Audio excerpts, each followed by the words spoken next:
कहता जब निरंजन विष्णु में समाई, तब विष्णु अस बोल्या भाई। कह विष्णु मौसम को आही, चार पदार्थ हमसे पाई, काम मोक्ष धर्मार्थ माही, चाहे जौन देऊ मैं ताही। कहते हैं चार मुक्ति है मेरे पास और चार पदार्थ हैं, अर्थ धर्म काम मोक्ष में जिसको दे दूं मेरे से बड़ा कोई नहीं, और ज्योत निरंजन से ऊपर कोई प्रभु नहीं है। अब विष्णु जी भी अंग्रेजी बोलने लग गया, तो परमात्मा ने सोचा ये तो इसमें भी काल बोल गया, कहीं भी यू काल प्रवेश कर गया, इसकी बुद्धि बदल दी पौड़ी आत्मा की। उसके बाद परमात्मा कहां पहुंचे? शिव जी के पास। हम बैरागी ब्रह्मपद सन्यासी महादेव, सो हम नाम दिया शंकर को, वो करे हमारी सेवे। कबीर परमात्मा कहते हैं कि हम बैरागी ब्रह्मपद सन्यासी महादेव, और सोहम मंत्र दिया शिव जी को, वो करे हमारी सेव। ये सोहम मंत्र इस पृथ्वी में किसी शास्त्र में नहीं था। तो परमात्मा कहते सोहम शब्द हम जग में लाए, सार शब्द हम गुप्त छुपाए। नामा छिपा ओम तारी, पीछे सोहम भेद विचारी, सार शब्द पाया जद लोई, आवागमन बौर ना होई। श्री राम नामदेव जी पहले ओम नाम जपते थे, फिर परमात्मा उनको मिले आकर के ऐसे ही गुप्त रूप अन्य रूप बना के, फिर उनको सारी विधि बताई, फिर वो सोहम नाम भी साथ में प्राप्त किया। उसके बाद कहते हैं जब सार शब्द हमने उनको दिया तो नामदेव जी मुक्त हुए। जबकि पहले ओम नाम के जाप से भी बहुत सिद्धियां थी, मंदिर भी फेर दिया था, पत्थर को दूध भी पिला दिया था, लेकिन नामदेव की मुक्ति नहीं थी जब तक ये सार शब्द नहीं मिलता। अब पुण्यात्माओं यो ज्ञान इतना उलझ पुलझ हो गया कि अब ऐसा बताया जाए तो आम आदमी को स्वीकार्य नहीं होता, क्योंकि वो निराधार ज्ञान हमने लोक वेद गणा सुन रखा है। तो हम क्या बताते हैं?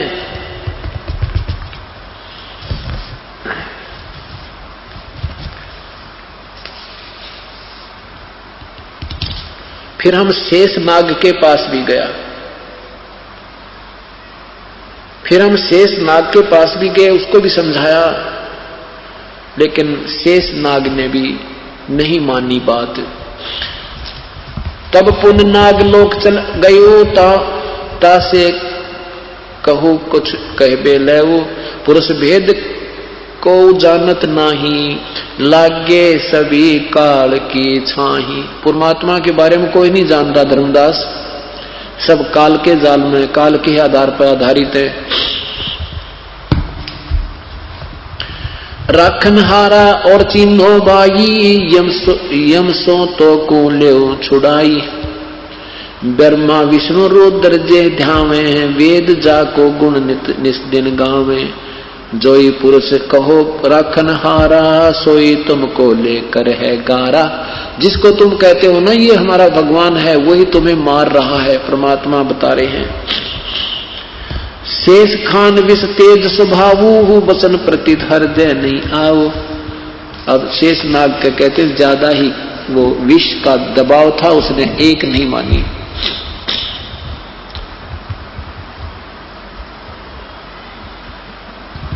सुनो धर्मनी सुलक्षण नागर, सुनो सुलक्षण धर्मनी नागर, तब हम चल आए भवसागर। उसके बाद फिर हम नीचे आ गए इस पृथ्वी लोक पर आए, तब मृतमंडल माही, जीव पुरुष कोई देखा नाही। पुरुष जीव कोई देखा नाही, यहाँ कर देखा कोई परमात्मा को जानने वाला, पूर्ण परमात्मा के विषय में जानने वाला कोई पृथ्वी पर व्यक्ति नहीं है। किसको कहिए पुरुष उपदेशा, सो तो अधिक यम का भेसा। जो घातकता को विश्वासा, जो रक्षकता ताही बोलने उदासा। जो घातक है, जो खा रहा है, जो मार रहा है, गधे कुत्ते बना रहा है, कोई बेटा मार रहा है, किसी की बेटी मार रहा है, किसी पुत्र मार रहा है, उसके ऊपर तुम विश्वास किए बैठे हो, और जो रक्षक है उसका विश्वास तुम्हें नहीं हो रहा। ताही जपे सोई घर धर खाई, तब हम सबद चेत आई। जीव मोह वस चीने नाही, तब अस भाव उपजा ही माही।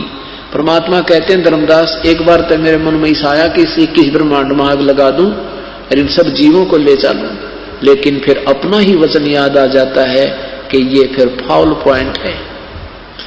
अब देखो ये मोह ममता में, ये नकली मोह ममता में फंसा के ये भोली आत्मा मुझे पहचान नहीं रही है, और इसने इतना दबाव दे रखा है पुण्य आत्माओं को, इनको नकली लालच लोभ दे रखा झूठा, और इसमें ये मुझे पहचान नहीं पा रहे। तो इस प्रकार मन में आया कि इसको आग लगा दूं सारे, लेकिन फिर मन में आता है कि नहीं, ये मेरा ही वचन भंग होता है।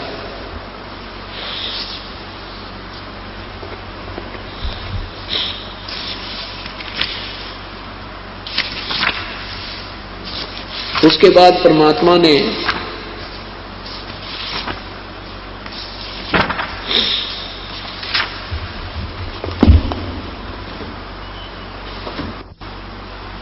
कहा कि धर्मदास, जब मैं यहां पर आया तो मुझे कोई भी परमात्मा के विषय में जानने वाला प्राणी नहीं मिला। तो क्या बताते हैं, मेरे साधो भाई सब जग भूला पाया, मेरे साधो भाई सब जग भूला पाया। इसी भूल में ब्रह्मा भूला जिसने वेद सरसाया, इसी भूल में ब्रह्मा भूला जिसने वेद सरसाया। वेद पढ़ियो पंडित भूला वो मर्म भेद ना पाया, मेरे साधो भाई मुझे सब जग भूला पाया, मेरे साधो भाई सब जग भूला पाया। इसी भूल में विष्णु भूला जिन वैष्णो धर्म चलाया, इसी भूल में विष्णु भूला जिन वैष्णो धर्म चलाया। तीर्थ व्रत का बांध महात्म बहुविध जीव फसाया, मेरे साधो भाई सब जग भूला पाया, मेरे साधो भाई सब जग भूला पाया। इसी भूल में शंकर भूला जिन भिक्षुक पंथ चलाया, इसी भूल में शंकर भूला जिन भिक्षुक पंथ चलाया। सिर पर जटा हाथ में खप्पर ये घर घर अलख जगाया, मेरे साधो भाई मोहे सब जग भूला पाया, मेरे साधो भाई सब जग भूला पाया। इसी भूल में भूले मच्छंदर जिन संगल दीप बसाया, इसी भूल में भूले मच्छंदर जिन संगल दीप बसाया। विषय वासना के वश होकर अपना योग नसाया, मेरे साधो भाई सब जग भूला पाया, मेरे साधो भाई सब जग भूला पाया। इसी भूल में मोहम्मद भूला जिन न्यारा धर्म बनाया, इसी भूल में मोहम्मद भूला जिन न्यारा धर्म बनाया। तरतरिया संग फिरा वर्मता लिंग और मूछ कटाया, मेरे साधो भाई सब जग भूला पाया, मेरे साधो भाई सब जग भूला पाया। कह कबीर सुनो भाई साधो इस भूल का मर्म ना पाया, कह कबीर सुनो भाई साधो इस भूल का भेद न पाया। जिसने पा गया वेद भूल का वो गर्भवास नहीं आया, मेरे साधो भाई सब जग भूला पाया, मेरे साधो भाई सब जग भूला पाया। तो क्या बताते हैं धर्मदास, जब मैं यहां आया तो मुझे कोई भी जीव परमेश्वर के विषय में जानने वाला नहीं मिला। ब्रह्मा विष्णु महेश आदि जिनको तुम पूर्ण प्रभु मानते हो, इनको भी कोई तत्व ज्ञान नहीं था, और न ही मोहम्मद जैसे साधकों को और न ही मच्छंदर जैसे नाथों को भी कोई ज्ञान नहीं था। और और जिसको ये तत्व ज्ञान हो गया फिर वो जन्म मृत्यु में नहीं आता। पवित्र गीता जी के अध्याय नंबर 7 के मंत्र नंबर 29 में कहा है, श्लोक नंबर 29 में कहा है कि जिसको पूर्ण आध्यात्मिक ज्ञान हो जाएगा, अर्थात जो तत्व ज्ञान से परिचित हो जाएगा। और मैं जो संकेत कर रहा हूं गीता जी के अध्याय नंबर 4 के मंत्र नंबर 34 में कि परमात्म तत्व के बारे में किसी तत्व ज्ञान दर्शी संत से पूछो, फिर वो जैसे विधि बतावे फिर वैसे भक्ति करो। कहते हैं फिर वो ऐसे इस मेरी बात पर आधारित होकर इस ज्ञान को जो परख लेगा, समझ लेगा, किसी तत्वदर्शी संत की तलाश कर लेगा और वो उस परमात्मा को जान लेगा, फिर वो जरा और मृत्यु से ही छूटने का प्रयत्न करता है। वो फिर यहां संसार में नहीं रहेगा। यही परमात्मा कहते हैं कि जिनको इस भूल का भेद मिल गया कि हम कैसे चक्कर में पड़े हुए हैं, आज पता है, आज हम सोचते हैं ये पुत्र मेरा है, ये पुत्री मेरी है, ये पति मेरा है, ये पत्नी मेरी है, ये कार मेरी है या कोठी मेरी है। कल मृत्यु हो जाती है, हमारा कुछ भी नहीं है। तो ये भूल जब हमारे हृदय से हट जाएगी, कहते हैं फिर यहां से फिर कोई यहां की वस्तु नहीं मांगता, जन्म और मृत्यु से छूटने का प्रयत्न करता है। अब 7वें अध्याय का 29वां श्लोक देखिए।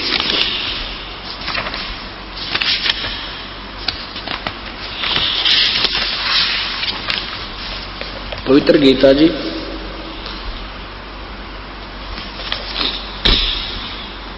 ये देखना, अध्याय नंबर 7 का मंत्र नंबर 29।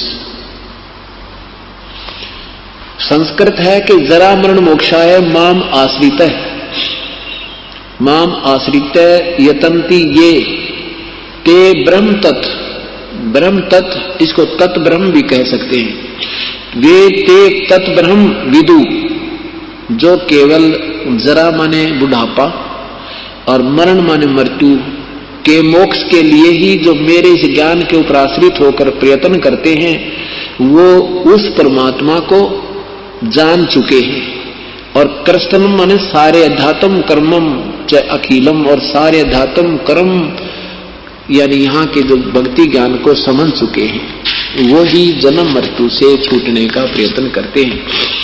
जो मेरे माम आश्रित है, मैं जो ज्ञान दे रहा हूं इस पर जो आश्रित हो जाते होंगे, हो जाएंगे, वो फिर जन्म जरा और मरण से छूटने के लिए यत्न करते हैं। वे साधक तत् ब्रह्म, तत् माने उस, ब्रह्म माने ब्रह्म को, उस ब्रह्म को, वो तत् ब्रह्म यानी पूर्ण परमात्मा को, परम अक्षर ब्रह्म को और संपूर्ण अध्यात्म को तथा संपूर्ण कर्म को जानते हैं। वो सारे कर्म को जान चुके हैं जो यहां से जन्म और मृत्यु से ही छूटने की अर्ज प्रार्थना और प्रयत्न करते। अब देखो वही परमात्मा आप बता रहे हैं, वही वेद हमारे सदग्रंथ बता रहे हैं।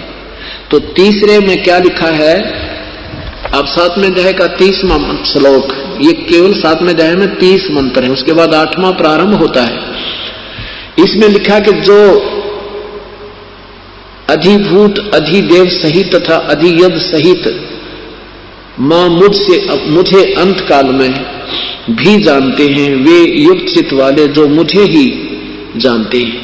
कहते हैं एक तो दो बात कही है कि एक तो जो पूर्ण धात्मिक ज्ञान को समझ जाते हैं वो तो यहां से छूटने की प्रयत्न करते हैं, और जो केवल अपने निष्कर्ष से मुझे ही भगवान माने बैठे हैं वो मुझे ही जानते हैं और नहीं जान पाते, वो मेरे जाल में रह जाते हैं।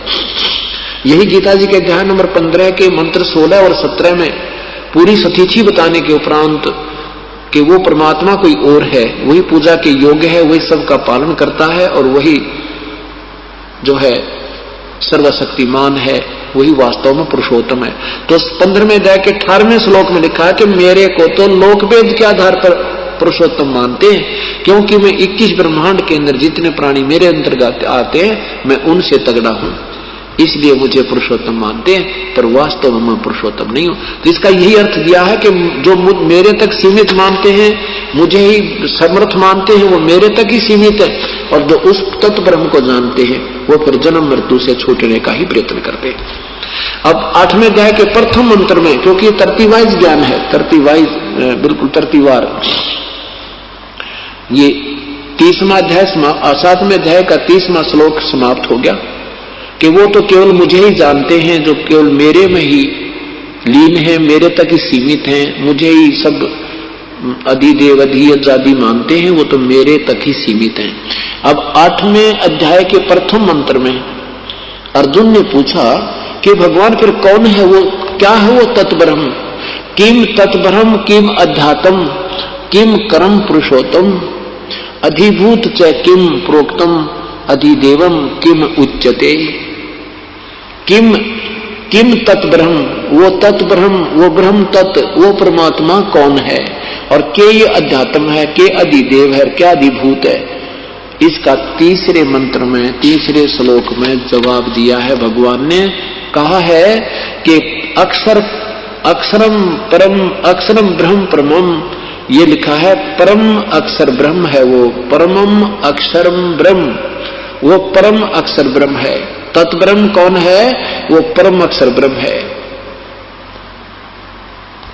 अब स्पष्ट कर दिया कि गीता बोलने वाले प्रभु से कोई और परमात्मा है जो पूजा के योग्य है। उसका ज्ञान, उसके गुण से परिचित होने के उपरांत प्राणी यहां नहीं रहेगा, वो फिर पार हो जाएगा, यहां से निकल जाएगा।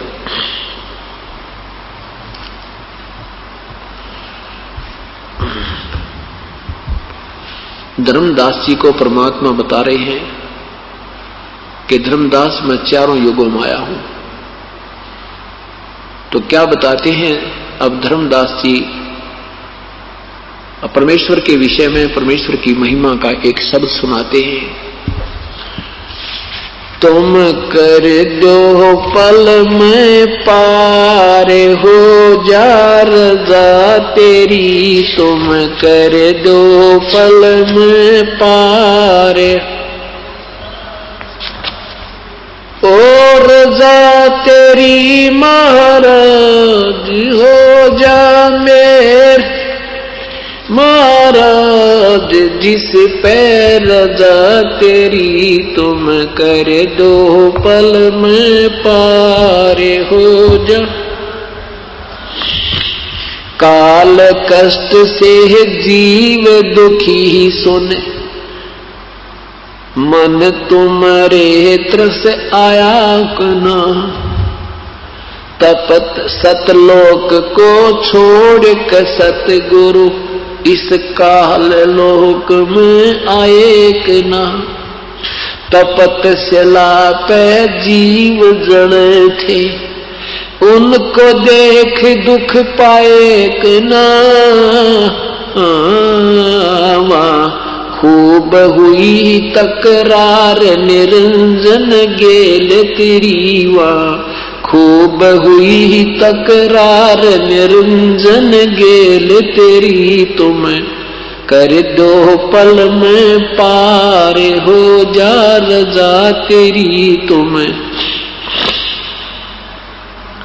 हो जा रज़ा तेरी, हो रज़ा तेरी महाराज हो जा मेर तेरी राज, जिस पे रज़ा तेरी तुम कर दो पल में पार। प्रथम आए ब्रह्मा लोक में, ब्रह्मा जी समझाया कना, विष्णु जी को शरण में लेकर चरणों के में लाया कना, शिव शंकर को शेष बना के सो हम नाम सुनाया कना। वहां आपकी खूब हुई जयकार पहुंचे शिवपुरी, आपकी खूब हुई जयकार पहुंचे शिवपुरी, तुम कर दो पल में पार हो जा रज़ा तेरी, तुम पल में पार हो जा रज़ा तेरी, हो रज़ा तेरी महाराज हो जा मेरे राज, जिस पे रज़ा तेरी तुम कर दो पल में पार। लहर तारा में कमल के फूल पे बालक बन दिखलाया कना। नीरू नीमा गए नानकू वहां जुलाहे को पाया कना। काजी आगे नाम धरण को वहां नाम कबीर रखवाया कना। तुम पूर्ण ब्रह्म करता हर बन गे कबीर हरि। तुम पूर्ण ब्रह्म करतार बन गे कबीर हरि। तुम कर दो हो जा रजा तेरी, हो रजा तेरी महाराज जिस पे मेहर तेरी महाराज। हो जा रजा तेरी तुम पल में पार हो जा। मथुरापुरी में धर्मदास को आके आप चताया कना। वो कर्म कांड में उलझा प्राणी सतमार्ग दिखलाया कना। ब्रह्मांड 21 ये राज काल का नो सुन के धड़का खाया कना। तुमने दे दिया सबद सार गीता दूर धरी। तुमने दे दिया सबद सार गीता दूर धरी। तुम कर दो ओ रजा तेरी महाराज जिस पे मेर तेरी महाराज। हो जा रजा तेरी तुम कर दो। बलख बुखारे में संत कैद किए आके आप छुटवाए कना। मैला ऊपर ऊंट मैला ऊपर ऊंट महल शराब बताए कना। मैला ऊपर ऊंट महल सरा कहीं सुन के चक्कर आए कना। बंदी होकर सेज बिछाई तन 3 कोरड़े खाए कना। तुम नर से बन गे नार ओढ़ा चीर जरी। तुम नर से बन गे नार ओढ़ा चीर जरी। तुम कर दो पल में पार हो रजा तेरी महाराज। हो जा राज जिस पे रजा तेरी तुम।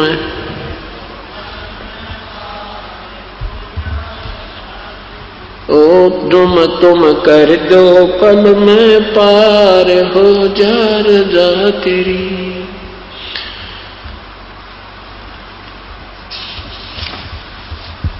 रामानंद योग में उलझे शस हो के सुलझाए कि ना।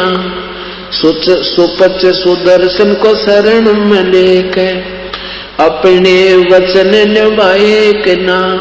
नीरू निमा उसके मात पिता थे वो बेटा बन मुक्ताए कि ना। जीवा दत्ता की सूखी डार कर दी हरी भरी। जीवा दत्ता की सूखी डार कर दी। तुम कर दो पल में पार हो जा रजा तेरी तुम। जिस पे रजा तेरी हो रजा तेरी महाराज। हो जा मेर तेरी महाराज जिस पे रजा तेरी तुम कर दो। गरीबदास गए गऊ चरावण दूध के प्याले पिए कना। छोड़ानी में ग्रंथ की रचना करे सारे भेद दिए कना। राम देवानंद संत आपके अपनी शरणा लिए कना। दिया राम पाल उधार देख शब्द जड़ी दिया। राम पाल उधार देख शब्द जड़ी तुम कर दो पल में पार, हो जा रजा तेरी, ओ रजा तेरी महाराज जिस पे मेर, आज जिस पे रजा तेरी तुम कर दो पल में। सत साहिब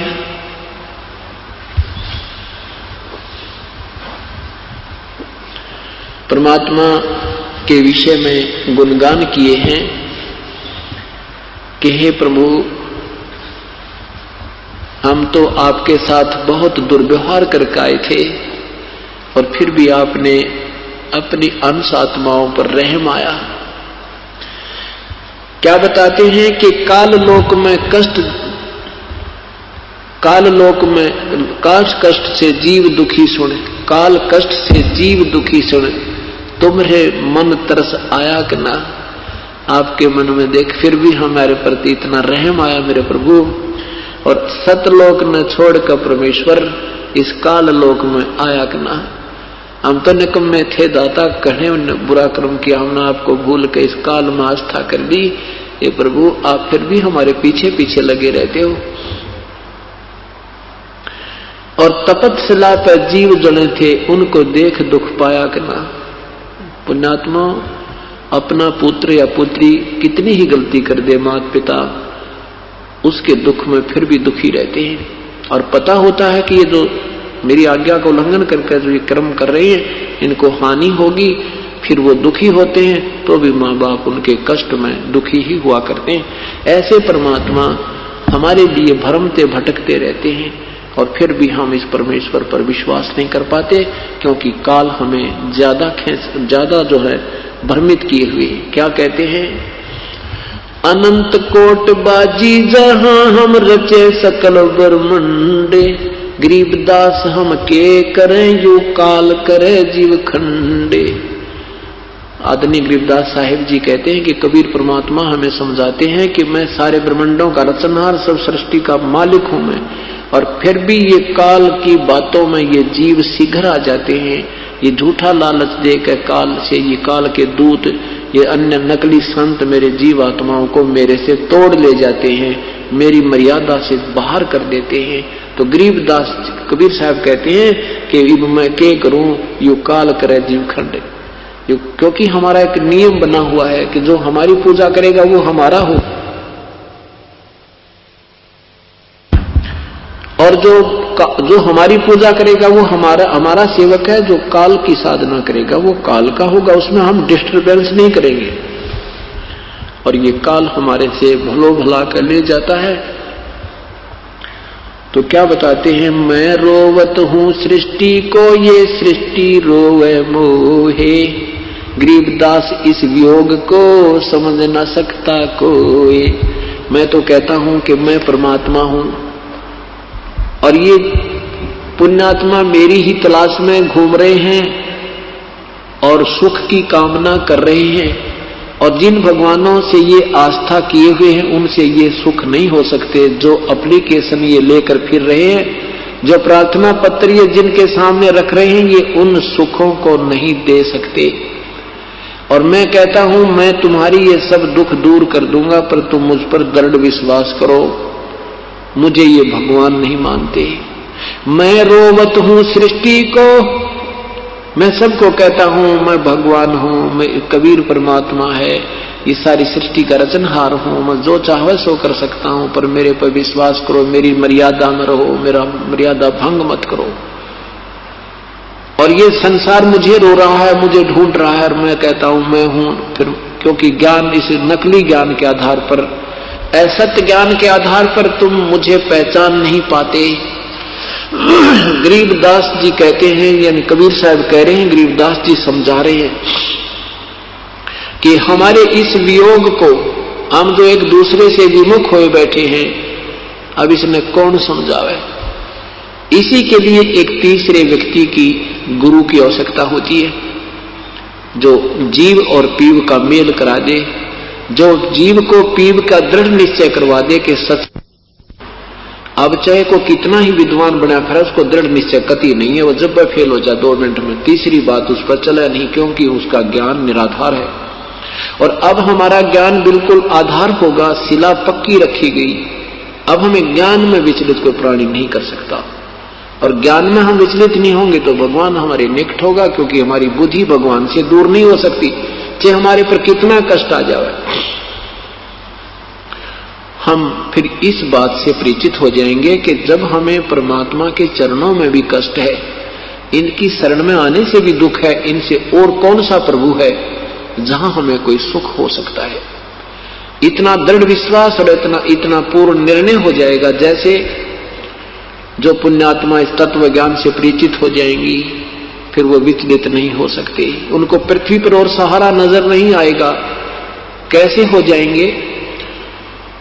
बंदी छोड़ दयाल जी तुम लग हमारी दौड़े, जैसे काग जहाज का अब तक न दूजी ठोरे। अब क्या याद दिलाते हैं परमात्मा के जब पूर्ण ज्ञान तुम्हें हो जाएगा फिर मेरे अतिरिक्त तुम्हें इस पृथ्वी पर कोई भगवान नजर नहीं आएगा जिसका तुम सहारा तकने चल पड़ोगे, और तब ही मैं तुम्हें पार करूंगा। अब क्या बताते हैं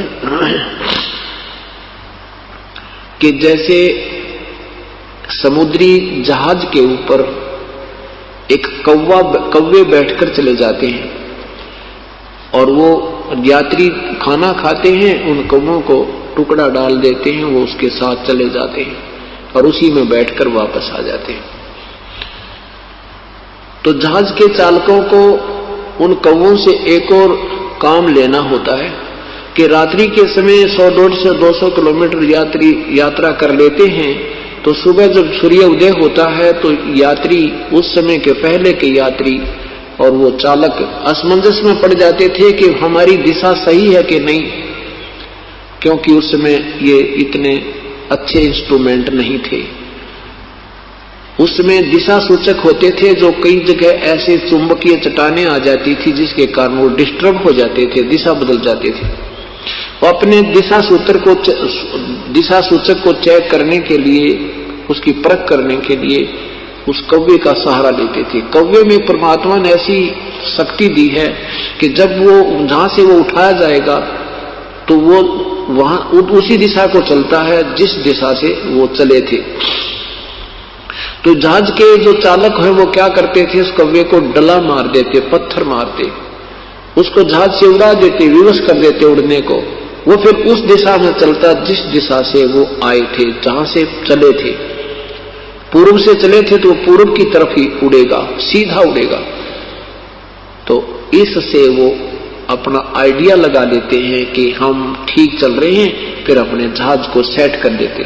और कौवा फिर देखता है 1 किलोमीटर जाता है, 2 किलोमीटर जाता है, उसने देखा कि कोई बैठने का स्थान नजर नहीं आ रहा, तो वापस आकर उस समुद्री जहाज पर ही वो विराजमान होता, उसने कोई और स्थान दिखाई नहीं देता, वो सब जगह डूबने की नजर आती। ऐसे ही जब आप परमात्मा के विषय में पूर्ण परिचित हो जाओगे, तत् ब्रह्म के विषय में यानी परम अक्षर ब्रह्म के विषय में, फिर आपको इस पृथ्वी पर कोई भगवान दृष्टि गोचर नहीं होगा जिससे हम अपनी सुरक्षा की या अपनी मनोकामना पूर्ण की अर्ज करेंगे। वो सब डूबने वाले होंगे, उस समुद्र के जल की तरह होंगे, वहां केवल जहाज ही सपोर्ट होगा। अब परमात्मा क्या कहते हैं कि मेरी शरण में आके तुम्हें सुख होते हैं और उन सुखों को देखकर ही तुम लगे रहोगे या कभी कोई कष्ट आएगा तो भी तुम लगे रहोगे। तो उसके विषय में क्या बताते हैं परमात्मा, भक्ति भाव भादव नदी ये सभी चल गराए, श्रीता सोए जानियो जो जेठ मास ठहराए। आपके ज्ञान का, आपकी आस्था का जब पता चलेगा, तब पता चलेगा जब तुम्हें कोई आपत्ति आवेगी, और वो आपत्ति होगी आप ही के दुष्कर्म, भयंकर दुष्कर्म की, और वो थोड़े में टल जाएगी। और उस थोड़ी सी आपत्ति को देखकर भी तुम डगमग होते हो या नहीं होते हो, परमात्मा ये संकेत करते हैं। क्या कहते हैं? जैसे भादव महीने में बहुत ज्यादा वर्षा होती है और इतनी वर्षा होती है कि इतना जल वर्षा हो जाती है कि छोटे मोटे नाले भी ओवरफ्लो होकर के और बहुत दूर तक बहकर दरिया का रूप धारण करके चल पड़ते हैं। ऐसा लगता है जैसे दरिया आ रही हो। और जब वो वर्षा बंद हो जाएगी, उनकी औकात का पता लग जाता है, उनमें वो छोटे छोटे नाले होते हैं और वो भी समाप्त हो जाते हैं। लेकिन दरिया उसको जानना कि उस समय भी जेठ मास में भी उसमें जल प्राप्त हो, जल मिल जाए तो वो सही दरिया है। नहीं तो जब वर्षा होती है तो दरिया और छोटे नाले एक जैसे ही लगते। तो परमात्मा न्यू समझाना चाहते हैं कि जैसे तुम्हें सुख हो रहे हैं तो आपको सत्संग रूपी और परमात्मा की मेहर रूपी वर्षा हो रही है, तो सारे भगत दिखाई देते हैं, जय जयकार कर रहे हैं। और घर में कोई ऊक चूक एक होगी और फिर तुम स्थान पर टिके रहोगे तो तब तुम्हारी भक्ति की गहराई का पता लगेगा, तुम्हारी ज्ञान की गहराई का पता लगेगा। भक्ति भाव भादव नदी ये सभी चल गहराए, यानी खूब उमंग चलती नजर आती है भादवे में। सब छोटी मोटी नहरें भी दरिया का रूप धारण करती हैं। श्रीता सोए जानियो जो जेठ में ठहरावे, कोई आपत्ति आवेगी फिर तुम ठोर ठिकाने पड़े रहोगे, तब तुम्हारे ज्ञान और भक्ति की गहराई का पता लगेगा, तुम सचमुच भगत हो। तो परमात्मा क्या कहते हैं? सुख के माथे पत्थर पड़ो जो नाम हृदय से जावे, बलिहारी व दुख के जो पल पल नाम रटावे। कहते हैं भगवान ऐसा सुख भी ना देना जो तेरी याद भूल जा। हे परमात्मा ऐसा कष्ट भी हमारे ऊपर रखना, तेरे चरणों में हम पड़े रहे, संसार से विरक्त हो जावें, इस संसार के असार का हमें असारता का पता लग जावे। तो परमात्मा क्या बताते हैं? साथी हमारे चले गए, साथी हमारे चले गए, भाई हम भी चलन हारे, कोई कागज में बाकी रह रही तात लगी है वार। अब परमात्मा कहते तुम कितनी आयु मांगोगे मेरे तय, कितनी आयु चाहते हो मेरे से? ये तो जीना तो थोड़ा ही भला जैसे सत्य सुमरण हो, और ये लाख वर्ष का जीवना लेख रहना को। अगर आपकी सत साधना है तो आपका 1 2 वर्ष 4 वर्ष 10 वर्ष का जीवन बहुत है। बाकी तो कितना ही उम्मीद कर लो, इस जीवन की आस किसी से छूटी ही नहीं है। हाँ, छूट जाएगी जब आपको सही ज्ञान हो जाएगा। जब आपको सही ज्ञान हो जाएगा आप ऐसे तैयार रहोगे जैसे पहले लड़की की शादी हो जाती थी, फिर एक टाइम फिक्स किया जाता है ताकि बटे हुआ होगा और ले जाएगा, तो अपना सारा दूसर तैयार करके तैयार रखा करती कि आज आ जावा तड़का चाली। तो अब फिर आपको ये पूर्ण ज्ञान हो जाएगा, विश्वास हो जाएगा कि आज परमात्मा संदेशावत तुरंत तैयार है चलने के लिए, क्योंकि ये लोक रहन का कोना, ये ठिकाना हमारा रहने का नहीं है। हम तो यह धक्का करे बैठे हैं और ये धक्का भी हमारा नहीं चला, क्योंकि कोई समय हमारा शेष है। जो चले गए उनका समय आ गया, हमारा कोई शेष रहता है, इसलिए देर लग रही है ना। हम भी यहां से तुरंत प्रस्थान कर जाएंगे। पतझड़ आवत देखे के वो बन रोवे मन माही, ऊंची डारी पात थे आज पीड़े हो जाए। इस काल के लोग की व्यवस्था बताते परमात्मा, तुम किस पर अजी हुए बैठे हो और यही की चाह तुम मांगते रहते हो, तो यही की इच्छाएं तुम पूर्ति कराते रहते हो और भक्ति भूल जाते हो नादानो। तो क्या बताते हैं कि जैसे जंगल में वन में एक वर्ष वृक्षों के ऊपर पत्ते ऐसे हरे भरे रहते थे, फटफट फटफट करते थे, मस्ती मार रहे थे, अब पतझड़ आते वो पीले होकर टूट टूट कर गिर रहे।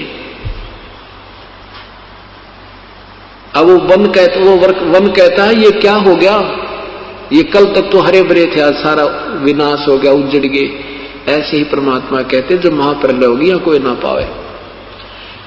पात झड़नता यूं कहे सुन भई तरवर राय, अब के बिछड़े ना मिले न जन कहां गिरेंगे जाए। एक घर का सदस्य बिछड़ता हुआ कह रहा है कि इब्ने भगवान ना मेरा कहां जाना होगा। उसको सांत्वना दिलाने के लिए एक वन और पत्ते का, एक वृक्ष और पत्ते का उदाहरण प्रभु पेश करते हैं। तो क्या कहते हैं, पात तरवर कहता पात से सुनो पात एक बात। तरवर वृक्ष कहता है उस पत्ते पे जो टूट के गिर रहा है और माड़ा मन करता है कि ना मेरा कित गिरूंगा जाके, अर्थात मनुष्य जाता हुआ यहाँ से प्राणी प्राण छोड़कर, जीव शरीर छोड़कर, तो वो कहता है ए भगवान ना मेरा कित कौन सी जुर्नी में जाऊंगा। तो उसको सांत्वना दिलाने के लिए क्या कहते हैं परमात्मा कबीर साहब याद दिलाते हैं एक उदाहरण पेश करके। तरवर कहता पात से सुनो पात एक बात, या की याहे रीति है एक जावे एक आत। कि एक जा रहा, यहाँ के तो ये रिवाज है, एक मर गया एक जन्म हो गया, एक मर गया एक मृत्यु और जन्म हो रहा है, ये तो यहाँ से ऐसे ही इसका यहाँ की रीति रिवाज है। फिर कहते बेटा जाया खुशी हुई भाई खूब बजाए थाल, आवन जावन लगा हुआ है जो कीड़ी का नाल।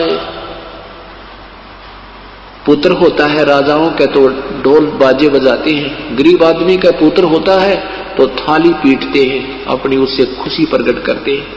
परमात्मा कहते हैं क्या का ऊपर खुशी मना रहे हो, ये तो आना जाना लगा रहा है जैसे कीड़ी का नाड़, कीड़नाड़ होता है, हजारों कीड़ी लाखों इधर जा रही है लाखों इधर आ रही है। कहते ये तो यहाँ का रोज का काम है। उसके लिए परमात्मा हमें याद दिलाते हैं। साथी हमारे चले गए हम भी चालन हारे, कोई कागज में बाकी रह रही तात लगी है वार। आए हैं सो जाएंगे ये राजा रंक फकीर, एक सिंहासन चढ़ चले एक बंधे जंजीर। जाना तो सभी ने पड़ेगा लेकिन जाने जाने में बहुत अंतर है। एक तो दोषी की तरह पकड़ कर ले जाएंगे यम के दूत जिन्होंने सत भक्ति नहीं की, और एक परमात्मा लेकर जाएगा जिन्होंने सत साधना मर्यादा में रहते हुए की है। तो इस प्रकार प्रभु हमें याद दिलाते हैं कि यहां संसार में हमने चलने की तैयारी पूरी रखनी चाहिए। हमने यहां से चलने की पूरी तैयारी रखनी चाहिए, बिल्कुल कल के लिए नहीं छोड़ना चाहिए। अपनी भक्ति करो और डट कर करो, सच्चे हृदय से करो, थोड़ा ही समय वो सत सुवर्ण बहुत हो जाता है। क्या बताया है कि मौखिक जाप 1000 बार और मानसिक जाप 1 बार, मानसिक जाप 1000 बार और श्वास का सिमरन 1 बार, विधिवत मर्यादा में रहते हुए पूरे संत से प्राप्त करके। तो कितना हो गया, एक श्वास का जाप, एक मौखिक जाप, 1000 से 1000 गुना करके देखो 10 लाख। एक श्वास के सिमरन का एक 10 लाख के तुल। जैसे ओम यू कहता है ना, ब्रह्म कहता है मेरा तो ओम नाम है, उच्चारण करके सिमरन करने का कारण तो उल्टा खुटा ठोकना कि ये इतनी भक्ति करने जो यही चक्कर में पड़े रहे और यही की साधना प्राप्त हो जाए। इसने वही मार्ग बताया, ओम ओम ओम ओम। जैसे महर्षि वाल्मीकि जी ओम ओम ओम मैं ओ मैं ओ मैं ओ ऐसे करने लगा, तो उल्टा नाम जप्या जग जाना, वाल्मीकि भय ब्रह्म समाना।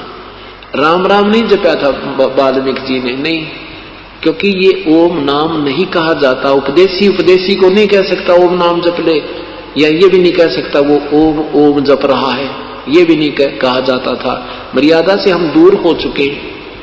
वो तो साधक ही अपना मुख से जाप करता है और दूसरा कहता भी राम राम जप ले, राम राम कर, राम राम यानी राम का नाम जप। राम का नाम ये ओम मंत्र है, इस ब्रह्म तक के नाम का। और उस परमात्मा का नाम है वो 2 मंत्र का, 3 मंत्र का, ओम तत्सत, वो राम नाम है। तो यहां ओम ओम करके 10 लाख बार, और श्वास से जो हम विधिवत, क्योंकि अधिकारी बिना ये मंत्र काम नहीं करता, श्वास से जो ये दास आपको नाम देगा वो एक बार 10 लाख जैसे नाम का आपका काम करेगा। इतने धनी हो जाओगे तुम। एक तो 80 रुपए कमावे एक मजदूर, और एक फैक्ट्री का मालिक 10 लाख रुपए रोज उठाता है एक दिन की कमाई। तो ऐसे आपको ये धनी बनाने के तरीके बताए परमेश्वर ने। आपको यहां बार बार बुलाया जाता है तो आपको एक कदम यहां तक रखोगे विधिवत सच्चे हरकत है, एक कदम की कीमत आपको कहते एक यज्ञ के तुल्य होती है। हम बहुत युगों के ऋणी हो चुके, इन सब ऋणों से मुक्त इस तरीके से हुआ जाएगा। तो क्या बताते हैं, कहता हूं कई जाते हूं, कहूं बजा के ढोले, श्वास जो खाली जाते हैं ये 3 लोक का मोल। आदरणीय गरीबदास साहिब जी अपने परमेश्वर की महिमा अनुसार ज्ञान बताते हैं। इस सतनाम को जो 2 मंत्र का होता है, सतनाम पालड़े रंग होरी हो, एक तराजू के एक पालड़े में एक श्वास का नाम ये 2 मंत्र का होता है, ओम, और दूसरा जो आप जिसने उपदेश मिला उसको पता है। वैसे हमने पुस्तक में लिखा, लेकिन हम सीधा नहीं बोल सकते, अनधिकारी को अनुपदेशी को भी नहीं कहा जा सकता। सतनाम पालड़े रंग होरी हो, एक श्वास के सिमरन की कीमत एक पलड़े में रख दे तराजू के में, और दूसरे में ये 14 लोक, इस काल के एक ब्रह्मांड के 14 लोक रखते, और 3 लोक पासंग धरे रंग होरी हो, तो न तुला तुलाया राम रंग होरी हो। पासंग क्या होती है, जो तुला होती है, तुला वो तराजू में कुछ डिफेक्ट होता है, उस अनबैलेंस्ड को बैलेंस करने के लिए जो सौदा तोला जाता था, जैसे कनक तोलते थे या गुड़ तोलते थे, गेहूं तोलते थे, तो उस गेहूं का ही कुछ हिस्सा बट्टों की तरफ रख लेते थे ताकि वो बैलेंस बनाने के लिए, फिर बट्टे उस साइड में रख देते थे, और शेष सौदा फिर दूसरे उस तराजू से उस तख्त पलड़े में रख रख कर तोला जाता था। तो परमात्मा कहते हैं ये 3 लोक जिन पर ब्रह्मा विष्णु महेश मालिक हैं, इन तीनों लोकों को तो तराजू के पासिंग बनाने के लिए, बैलेंस करने के लिए रख दे, और 14 लोक एक तरफ चढ़ा दे, तो ना वो कीमत परमात्मा के एक नाम की ज्यादा है, वो पलड़ा भारी रहेगा। ये 14 लोक का पलड़ा भी, भवन का 14 द्वीप का ऊपर उठ जाएगा, ये 14 लोक भी ऊपर उठ जाएंगे, अर्थात इतनी कीमत है। तो पुण्यात्मा ये देखना ऋणी कितने हो। इतना सिमरण, एक सिमरण जो आप कर रहे हो उसके बाद भी अभी आप ऊपर को नहीं चल पा रही है आपकी आत्मा, तो आप कितना ऋणी हो। और ये ऋण ही उतारने से यहां से चला जाएगा, नहीं तो कोई तरीका नहीं है, चाहे कोई कितनी बात बना दे। हाँ ठीक है, यहां से नाम कट जाएगा, दूसरे स्थान पर जाने लग जाएगा, उसमें इस कमाई से सिद्धि आ जाएगी, वो कितना और जंतर मंत्र करने लग जाएगा, उससे लाभ दुनिया को होने लग जाएंगे, लेकिन वो स्वयं नरक में जाएगा। वो कमाई इकट्ठी करी थी वो झाड़ जाएगा, दुनिया में महिमा भी बन जाएगी, लेकिन 84 लाख योनियों का पात्र हो जाएगा। ये बहुत भयंकर जाल है। इसका एक ही तरीका बताया है,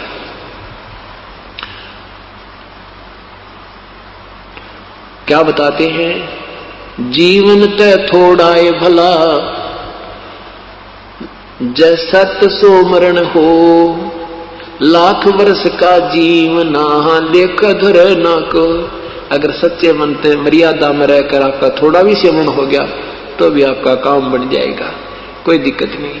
एक श्वास के सिमरण की कितनी कीमत, पर मर्यादा बहुत जरूरी है। मर्यादा टूटते ही आपका फिर पूंजी तो आपके पास रहेगी पर मुक्त नहीं हो सकते। और किस किस प्रकार विशेष कसक के साथ जो साधना की जाती है, कैसे जैसे मरता हुआ व्यक्ति और अपने जीवन की चाह में तड़फता है, याद करता है प्रभु को, उस कसक के साथ जब भगवान याद किया जाए तो तुरंत काम बन जाता है, बहुत शीघ्र अपन ऋण मुक्त हो जाते हैं। एक अंदर से विशेष कसक बनती है उसके वैसे जो सिमरण करते हैं वो थोड़ा ही श्वास का सिमरण बहुत लाभ देता है। तो क्या बताते हैं परमात्मा कि जब हम यहां से चलेंगे तो काल का ऋण देना होगा। गीता जी के अध्याय नंबर 18 के मंत्र नंबर 66 में कहा है कि सर्वधर्मान परित्यज माम एकम शरणम व्रज। सभी मेरे लेवल की जो धार्मिक पूजाएं तूने की हैं, ओम नाम का जाप और ये यज्ञ धर्म ये पुण्य जो हम कर रहे हैं, ये काल को यहीं छोड़ देना हमने, ये नहीं हम हमारे साथ जाएंगे। लेकिन इस बिना हम छूटे भी को ना। ये कहता है कि मेरे जो लेवल की पूजा है वो मुझ में छोड़ दे, मेरे को दे दे, मैं तुझे ऋण मुक्त कर दूंगा। क्योंकि हम क्या करते रहे, ऋषि बनकर या जैसे साधना करके ओम ओम का नाम जाप करके महास्वर्ग में चले गए, फिर स्वर्ग में चले गए, अपनी पूंजी की मलाई खा ली और पाप न्यो के न्यो रह गए। और उन पापों को कुछ नरक में भोगा, कुछ 84 लाख योनि में भोगा, फिर भी ऋणी के ऋणी हम रहे। तो अब हम इस पूंजी का दुरुपयोग नहीं करेंगे, ना हम महादेव बनेंगे, ना हम ब्रह्मा विष्णु महेश की पदवी पाएंगे, और न ही हम यहाँ पृथ्वीपति बनेंगे। हम इस पूंजी को काल को दे देंगे, अपनी यहाँ से ऋण मुक्त हो जाएंगे। ये कहता है कि सर्वधर्मान परित्यज माम एकम शरणम व्रज। मेरी सब पूजाओं को मुझ में छोड़कर उस एक परमात्मा की शरण में जा, एकम जिसके बराबर दूसरा ना हो, अद्वितीय सर्वशक्तिमान प्रभु की शरण में। व्रज माने जाओ, और इन अनुवादकर्ताओं ने गलत कर रखा के व्रज माने आओ कर दिया, आ जाओ। व्रज माने आना नहीं, जाना होता। गो मीन कम नहीं हो सकता, गो माने जाना होता है, तो उसका अर्थ आना करना महामूर्खता होती है, वो अज्ञानी है।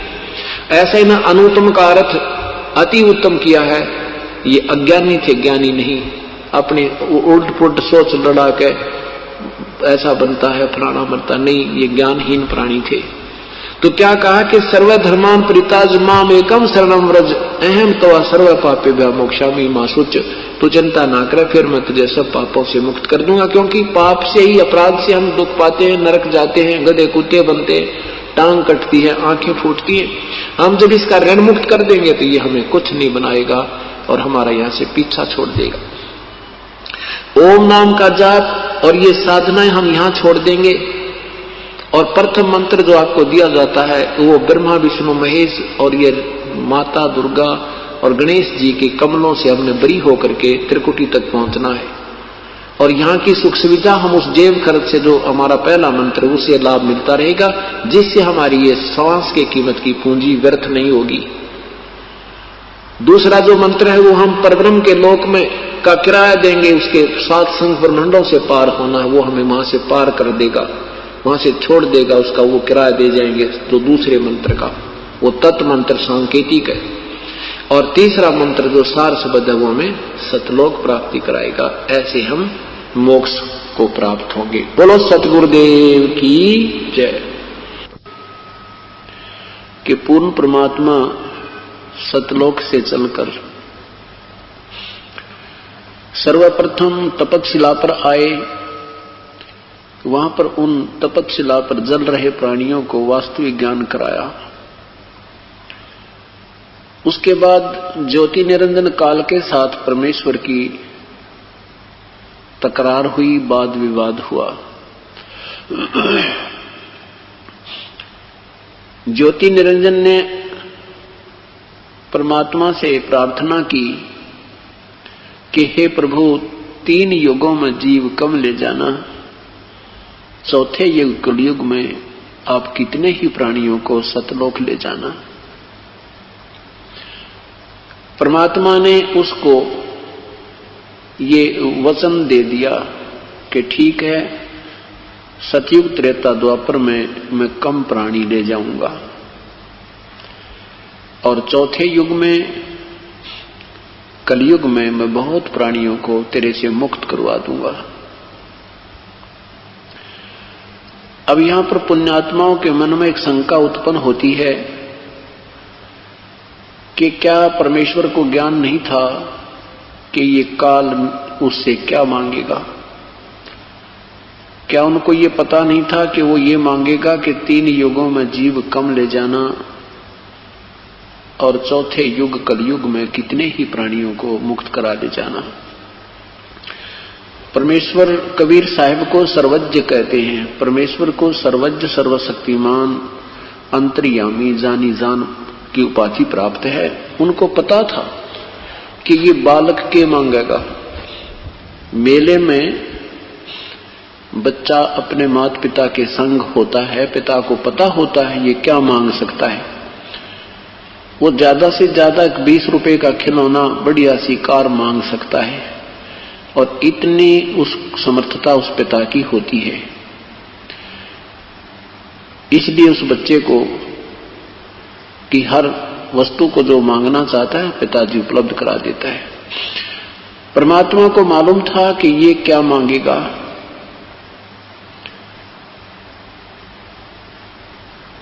और उनको ये भी मालूम था कि 3 युगों में ये प्राणी घने दुखी ना हुए, और चौथे युग में इतने परेशान हो जाएंगे कि तौबा बोल जाएंगे, और जिस साधना को ये कर रहे होंगे उससे उनको कोई लाभ नहीं होगा। फिर ये मेरे उस हंस के पास या स्वयं परमात्मा आएंगे, उनके पास आएंगे, और आते ही उनको वो सुख होंगे जिनकी उनको तलाश थी। फिर वो समझ जाएंगे परमात्मा कौन और कैसा है। क्योंकि सतयुग के अंदर 1,00,000 वर्ष की आयु मनुष्य की होती है।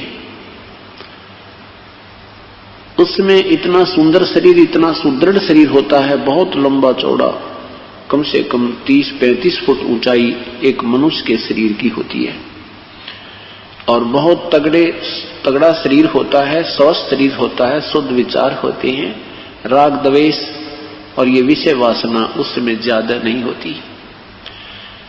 फलदार वृक्ष होते हैं, कोई विशेष काम करने की आवश्यकता प्राणी को नहीं होती। पूरे पृथ्वी के ऊपर घने जंगल होते हैं और फलदार वृक्ष अधिक होते हैं। आज से 10, 20, 30 वर्ष पहले हम भी खेतों में जाते थे, ऐसे ऐसे आइटम लगा करते थे झाड़ी डंखाड़ों का कि सारा दिन रोटी की आवश्यकता नहीं पड़ती थी, और उस समय तो बहुत ही सुंदर और स्वादिष्ट फल होते थे वृक्षों के। पिता से पहले पुत्र नहीं मरता था, और स्त्री विधवा नहीं होती थी। कहने का भाव यह है कि जिसको हम यहां सुख मानते हैं वो सुख पूर्व होता है। उसके बाद त्रेता युग प्रारंभ होता है। त्रेता युग में भी प्राणी सतयुग की तुलना में थोड़े से कम सुखी होते हैं। लंबी आयु बहुत होती है, नेक आत्मा होते हैं, भगवान से डरने वाले होते हैं, और सभी वेदों अनुसार ही साधना करते हैं। आन उपासना, नाना पंथ नहीं बनते, नाना ये भिन्न भिन्न मजहब नहीं बने होते। त्रेता के बाद फिर द्वापर में भी ये प्राणी इतना दुखी नहीं होता। परमात्मा को मानने वाली आत्माएं विद्यमान रहती हैं, लेकिन तुलनात्मक सतयुग त्रेता द्वापर में कष्टों में थोड़ा थोड़ा अंतर आ जाता है, लेकिन फिर भी वो विधिवत साधना करने वाले होते हैं। और जो पुण्यकर्मी प्राणी होते हैं उन्हीं को इन तीनों लोकों में जन्म प्राप्त होता है। सबसे ज्यादा पुण्यकर्मी प्राणी सतयुग से प्रारंभ होते हैं, फिर भी उनके शेष जीवन रहते हैं सतयुग त्रेता द्वापर में भी वो प्राणी आते रहते हैं। और जब तक वो कलयुग में पहुंचते हैं, कुछ ऐसी भी पुण्यात्मा हैं जो बार रह कर उनको मनुष्य जीवन भी मिलता रहता है। जिनके ज्यादा पुण्य होते हैं उस आधार पर उनको मानव शरीर अधिक मिल जाते हैं, लेकिन वो होती है उन्हीं की पूर्व जन्म की कोई कमाई, और वर्तमान के जन्म की भी कमाई उसके साथ इंक्लूड होती है। परमात्मा को पता था कि ये 3 युगों में जीव इतने कष्ट में नहीं उठाएंगे जितना कि कलयुग में होगा। इसलिए प्रभु ने कहा कि ठीक है ज्योति निरंजन, जैसा तू कहता है ऐसा ही तुझे तथास्तु, ऐसा ही हो जाएगा।